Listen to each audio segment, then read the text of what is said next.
നമുക്ക് വീട്ടിൽ തന്നെ ഒരു കിടിലൻ മോയ്സ്ചറൈസർ ഉണ്ടാക്കിയല്ലോ. ഇത് നമുക്ക് എസ്പെഷ്യലി നമുക്ക് സമ്മർ സീസണിൽ ഭയങ്കര യൂസ്ഫുൾ ആയിരിക്കും ഈ മോയ്സ്ചറൈസർ. അത് ഉണ്ടാക്കാൻ നമുക്ക് വീട്ടിൽ തന്നെ നമുക്ക് ഈസി ആയിട്ട് ചെയ്യാൻ പറ്റും. അതിന് വേണ്ട ബീട്രൂട്ട് എടുക്കാം. ബീട്രൂട്ട് ഒരു ഗ്ലാസ് ജ്യൂസ് ആക്കി എടുക്കാം.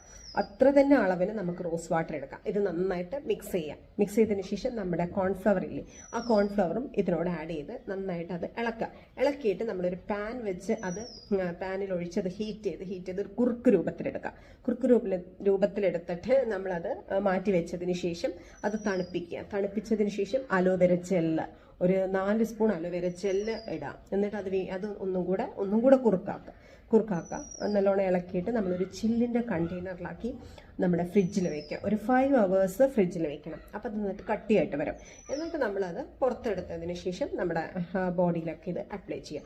ഈ ഒരു മോയ്സ്ചറൈസർ നമുക്ക് 2 മാസത്തോളം നമ്മുടെ പുറത്ത് തന്നെ ഇരുന്നാൽ ഒന്നും സംഭവിക്കില്ല. അത് സെറ്റായിട്ടിരിക്കുകയൊക്കെ തന്നെ ചെയ്യും. അപ്പോൾ നമ്മളിതെന്തായാലും നിങ്ങൾ ചെയ്ത് നോക്കണം. സമ്മർ വരുന്ന സമയത്ത് ഭയങ്കര യൂസ്ഫുള്ളാണ്. ഇതിനകത്തുള്ളൊരു ഗുണം എന്ന് വെച്ച് കഴിഞ്ഞാൽ ഇത് അപ്ലൈ ചെയ്യുമ്പോൾ നമ്മുടെ പാടുകൾ, റിങ്കിൾസ്, ഓപ്പൺ പോസ് എല്ലാം പോകും. നല്ലൊരു മോയ്സ്ചറൈസറാണ്. എല്ലാവരും ഇത് ട്രൈ ചെയ്ത് യൂസ് ചെയ്യുക.